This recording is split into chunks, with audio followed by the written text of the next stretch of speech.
Chapter 19. A is for app. Evan saw Levi in the skateboard park and ran up to him. "Hey," he shouted excitedly. Levi spun around on his skateboard and looked at him with a blank expression. For a second, Evan thought Levi didn't know who he was, and he was about to feel very dumb standing there waving. But then Levi raised his hand in a small wave, and Evan let out a breath of relief. He watched as Levi skated toward him, spun around, and flipped his board into the air, catching it in one hand. "Hey," Levi said. He bobbed his chin up slightly, his version of a greeting. Evan thought it was cool. "Hey," Evan said. Xavier walked up as well, his hands in his pockets. He didn't say anything at first, just smiled awkwardly. "What's up?" Levi said. Xavier shrugged. "Not much. You?" Levi shrugged. They looked from one to the other, not speaking, as if they already knew what the others were thinking. Then, as if on cue, all three broke into nervous laughter. The awkwardness they'd felt a moment ago completely dissolved. Together they walked over to a picnic table and sat down. Levi leaned his board against the bench. Xavier pulled out his phone and showed Levi the app. "That's weird," Levi said. "I have that on my phone too." He took his phone from his pocket to show them. "It just showed up yesterday. Unseen." I didn't know what that meant. But then I saw it also had the crest. "Did you open it?" Evan asked. "Yeah, but it was just a lot of jumbled up images. I thought it was damaged, so I trashed it. But then when I looked at my phone this morning, it was back." "Whoa," Evan said. "Kind of like your boots. Maybe it can't be lost." He turned toward Xavier. "Open it, Xavier." Xavier unlocked his phone and opened the app. They all waited tensely for something to happen, as if they thought they might get sucked down into the phone. They saw nothing but a series of strange patterns and symbols, just as Levi had said. Like a jigsaw puzzle with all the pieces mixed up. Xavier pressed the screen a few times, but the images did not change. "Weird," said Evan. "But it sort of reminds me of the book. The scrambled words. Ruach had to unscramble them to show us our instructions." "Maybe only Ruach can do it," said Xavier. "So what do we do? Call him? How do we even do that?" "I think with Ruach it's more like a don't call me, I'll call you sort of thing," said Xavier. They all laughed. "What you doing?" Brianna suddenly plopped down at the table next to Xavier. She was wearing her signature pink hoodie, and her lips sparkled with the fresh application of lip gloss. Her curly brown hair was pulled back into a thick ponytail. She smiled at Xavier, who smiled back. He shoved over into Evan to make room for her. "Check this out," Xavier said, showing her his phone. "Oh, yeah," Brianna said. She pulled her phone out of her pocket. "I thought I lost my phone when but when I got back, it was still in my pocket. Weird, huh? When I turned it on, that app was there. I never even downloaded it." "Why do you think it's called Unseen?" said Levi. "I guess because that's what a Horitas is. The unseen world. It's here, but we can't see it unless we're there." Said Evan, nodding, although he still looked slightly confused. "Did you open it?" Xavier asked Brianna. Yeah, but it didn't make any sense to me, so I just deleted it. But then it came back on its own. Same here, Levi said. We can't get past the first screen. Let's try doing it at the same time, Xavier said. Maybe that would make it work. They put all 3 phones together and tapped on the app. All 3 apps opened at once, but the result was the same. Nothing but strange patterns and symbols.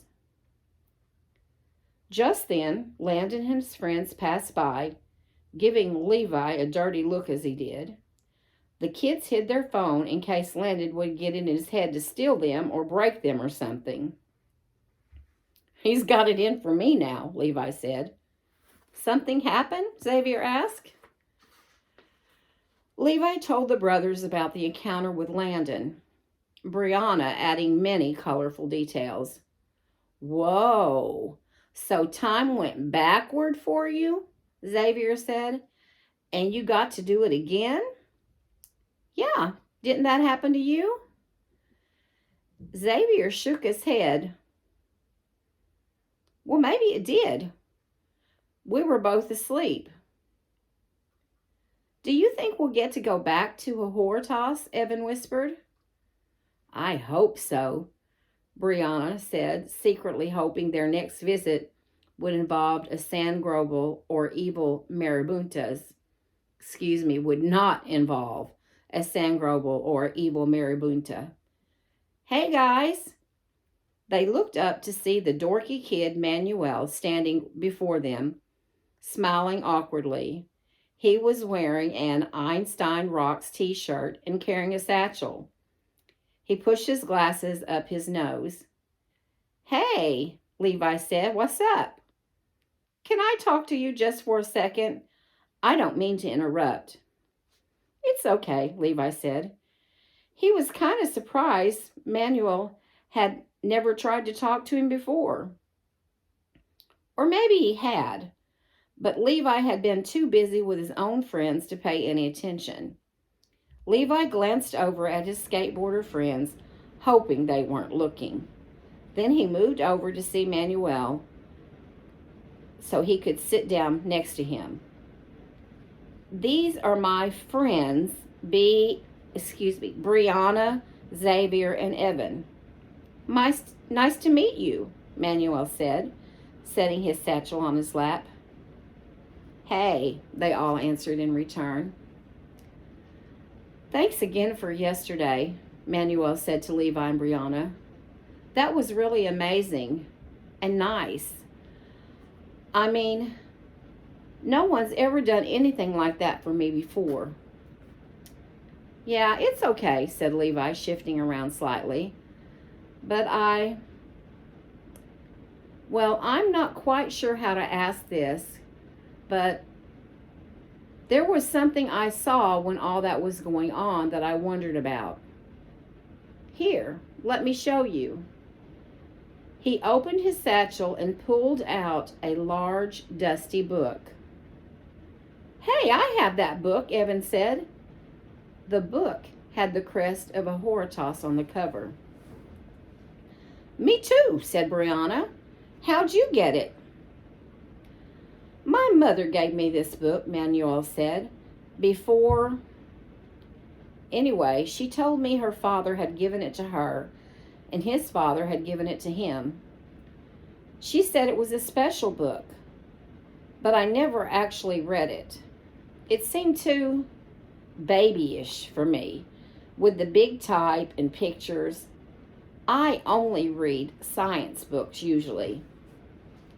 He paused, grinning slightly in embarrassment. But when I saw the symbol on your shirt yesterday... My shirt? Levi said, surprised. Yes, it was on the back of your shirt, and hers too. I remembered it, and so... My shirt had a Tony Hawk design on it, Levi said. Manuel's eyes, already large behind his thick glasses, got even larger. Perhaps I was imagining it. I'm so sorry. He shoved the book back in his satchel and got up to leave. Wait, Xavier said. Levi and Evan glared at him. Xavier leaned in to talk to them in a softer voice. He saw the crest the same as us. But it wasn't on my shirt, Levi said. He still saw it. So he must know. I mean, maybe he's meant to know about it. He's got the book. We should tell him. But he wasn't called, Levi said. Maybe that's our job, Xavier replied. Levi didn't have anything to say. Manuel was still standing by the picnic table, holding his satchel, looking at them awkwardly.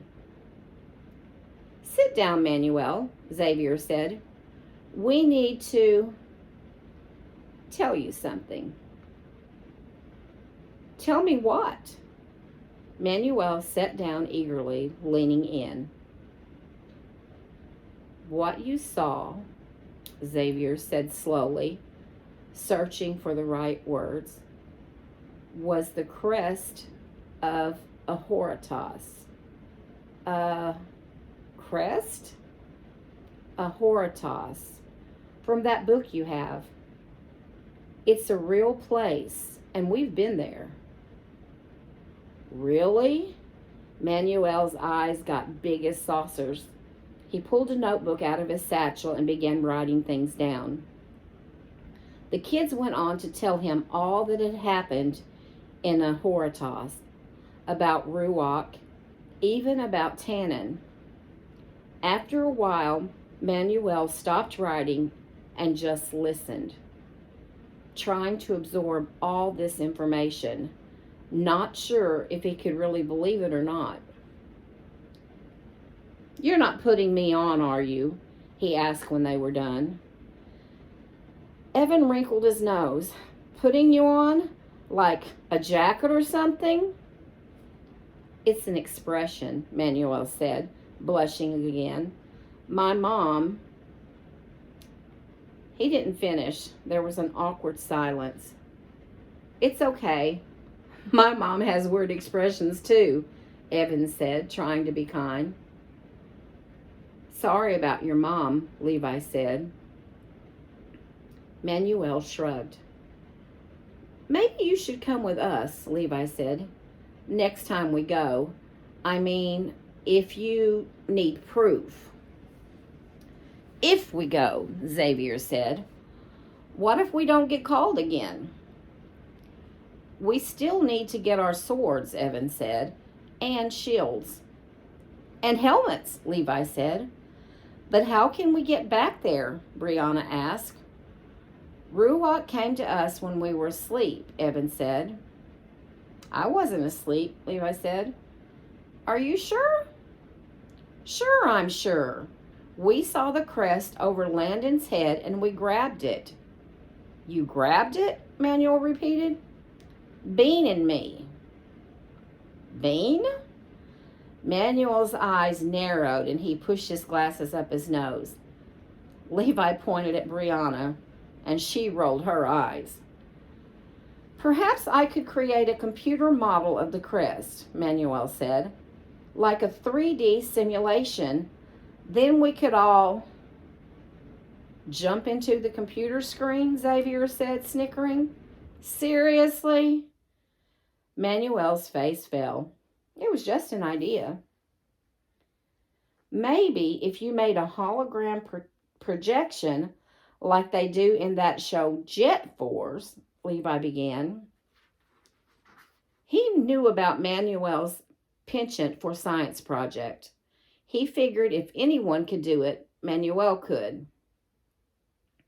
I'd have to develop a program, Manuel said. It would take time. Evan broke in. Or you could just go over and try to get Landon to start bullying you again. Then maybe the crest will show up. Evan, Brianna said, flicking him lightly with her finger in the back of his head. Her lips were pursed. Evan was stunned by all of that glitter. "What are you kids up to?" They all jumped. Mr. J.R. stood before them, arms folded over his barrel chest. His expression was very stern. They all fell silent, not wanting to meet his eyes. Maybe they weren't supposed to talk about Ahoritas. Maybe he was going to scold them. It sure looked like it. Then Mr. J.R. broke into a grin. "Gotcha." Evan laughed. "You got us." They all breathed a big sigh of relief. "I figured you kids were trying to figure out how to get back to Ahoritas," Mr. J.R. said. "How'd you know?" Xavier asked. "Because that's what my friends and I always used to do too," said Levi's father with a laugh. He leaned down over them, resting his fists on the table. "Did you ever figure it out?" Brianna asked. Mr. J.R. shook his head. "Well, there was a way I learned, but I don't think I'll tell you. I'll let you figure that out on your own." He paused, chuckling. "Don't worry, you'll go back. In the meantime, anyone up for a game of b-ball?" "I am," Xavier said. "Me too," said Evan. "Me three," Brianna said. Levi looked at her. "Really? Won't it mess up your hair?" Brianna's gaze narrowed. "Are you afraid I'll beat you?" Evan snickered, and Xavier elbowed him. "I'm in," said Levi, although he gazed longingly at his skateboard. Mr. J.R. looked over at Manuel. "Oh, I'm terrible at sports," said Manuel, waving his hands in the air. "No hand-eye coordination, apparently. Plus, I have asthma. And look," he pointed to the sky, which was clouding over quickly. "I think it's going to rain soon anyway." "That's weird. It was perfectly sunny a minute ago," Brianna said, looking up at the sky with a frown. "It's not raining yet," Mr. J.R. said. "We've got time for a game." "I don't know," said Manuel. "Come on," Evan said with a laugh. "We'll go easy on you, promise." Manuel stood near the basket while the others ran around the court dribbling and passing the ball.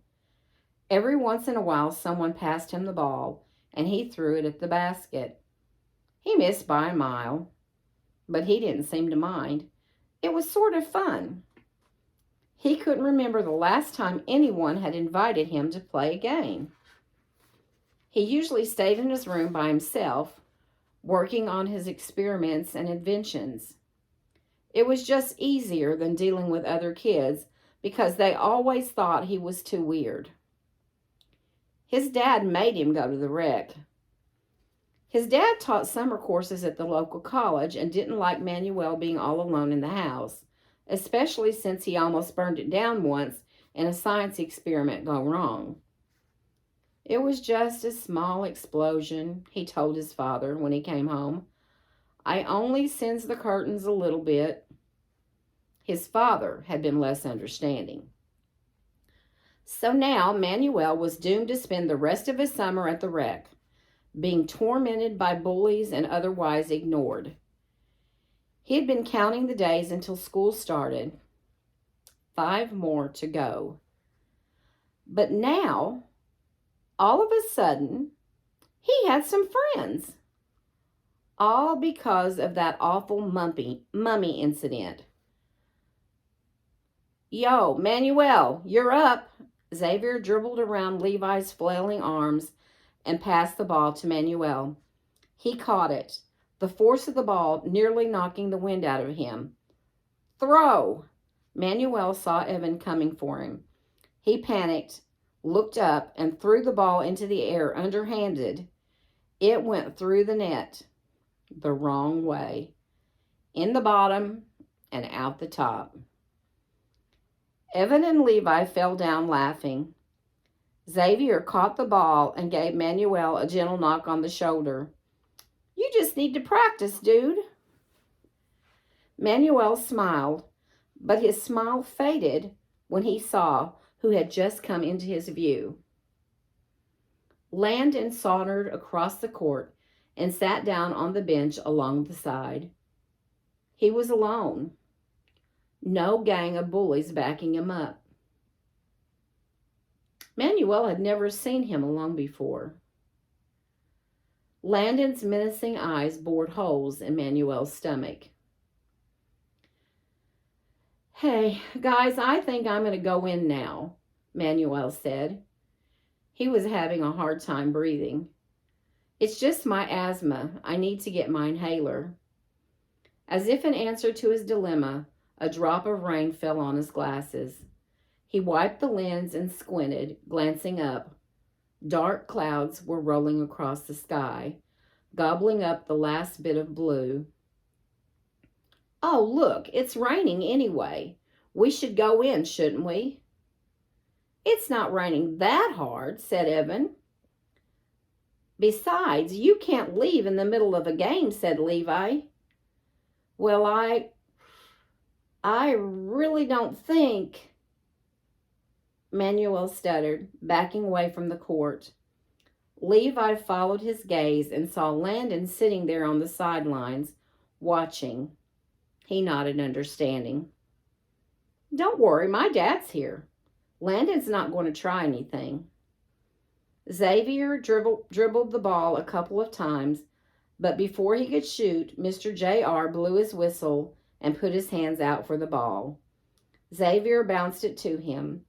Manuel breathed a sigh of relief.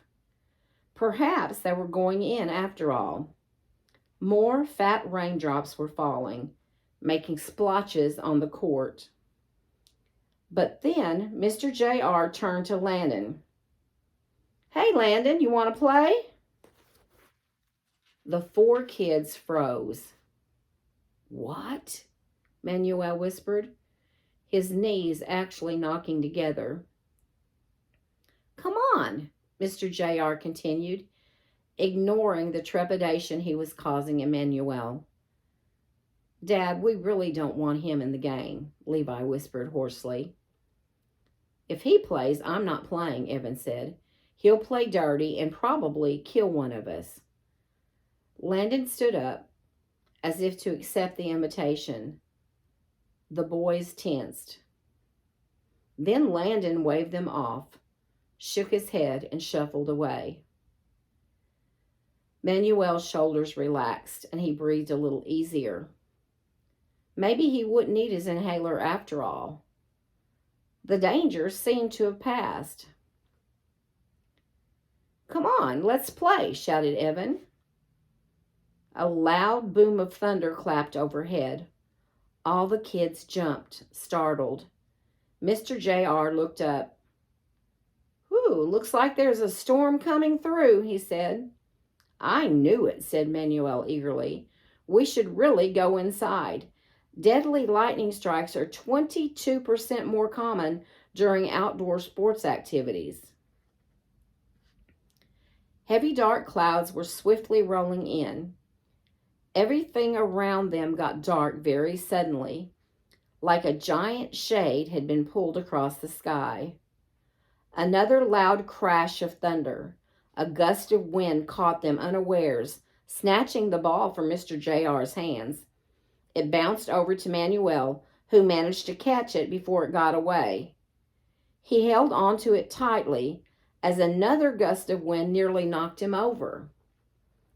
Mr. J.R. blew his whistle. Everyone in, he yelled as lightning streaked through the dark clouds above. Rain splattered onto the basketball court.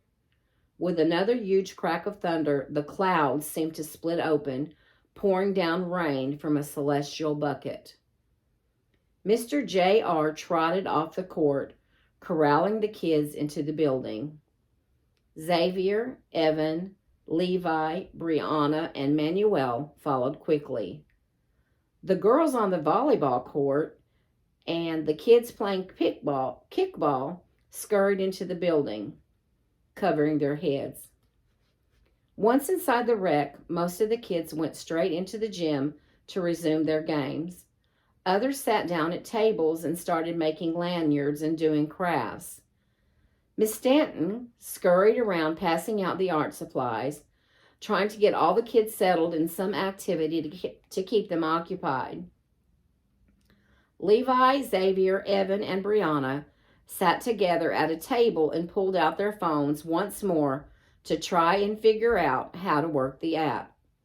Manuel opened his satchel and pulled out his inhaler, although he really didn't need it. He stood near the door, leaning against the wall, hoping to just stay out of everyone's way. The rain pounded hard on the roof, lashing the windows. He turned to look out the small window in the door and saw that Landon was still standing by the fence, not making any move to take shelter. He was just staring at the rain, getting drenched, oblivious to the lightning and thunder. Manuel's gaze drifted to the rain pounding the basketball court. Cloudbursts were fairly common this time of year, but still, there was something very odd and unsettling about this particular storm. The puddles on the court were filling up very fast. Nearly the entire basketball court was already underwater. That seemed highly unusual. And then, something even weirder happened. A giant gust of wind swooped into the basketball court and began churning the water. The puddle on the court was now spinning into a whirlpool, rising up into the air. Manuel's mouth dropped open in alarm. He motioned to his new friends to come over and look. Levi got up and went to stand by him. "Do you see that?" Manuel said, pointing. "Yeah," said Levi. "Some crazy rain." "What's the matter?" Brianna had come over as well and was looking over Levi's shoulder. The wind was so strong now it bent the trees around the court nearly double and blew the swings up and over the swing sets in full circles. The whirlpool in the basketball court grew taller, churning even faster. It looked more like a small tornado. Xavier and Evan joined the others at the door. "What's going on?" asked Xavier. "It's bad," said Evan. "Like last night." Xavier and Evan glanced at each other. "Look," shouted Brianna. "Are you all seeing what I'm seeing?" Hovering in the air above the fast-growing tornado was a large golden image of the crest of a Horitas. It turned slowly, glimmering through the dark sky. "Whoa," said Evan. What they could not see was Ruach, in the midst of the whirlwind, twisting his robed arms in a circle as if making the winds go faster, picking up more and more of the rainwater and spinning into the air. "Come, warriors." "Did you hear that?" Xavier asked. "Hear what?" said Brianna. "Come, warriors, into the wind, now." "I heard it too, I think," said Evan. "It sounded a little like Ruach," Xavier said. "And yeah, it did. Into the wind." They all heard it that time. The kids looked from each other to the tornado that whipped even higher. They didn't have to speak it aloud. They knew what they were supposed to do. "Should we tell your dad?" Evan asked, glancing around the room. The kids were absorbed in their activities, ignoring them. A group of girls had put on some music and were dancing. Mr. J.R. was by the office door talking on the phone. He didn't seem to notice the kids standing at the door. "I think he'll figure it out," said Levi. "Let's go," said Evan. He was the first to move, pressing open the door and charging into the rain. Xavier followed close behind, ducking his head against the wind. "Come on," said Brianna, pulling on Levi's arm.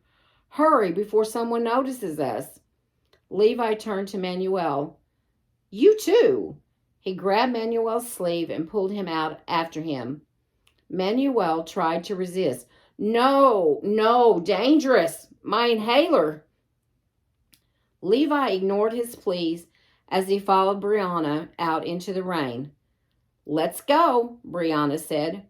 We're going back to Ahoritas. Mr. J.R. heard the door slam shut and looked up. Frowning, he glanced around the room and noticed that the 5 kids, including his son, were no longer there.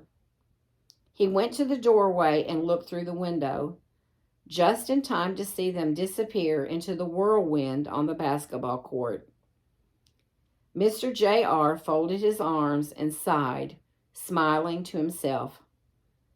Landon, still standing out in the rain, saw them disappear.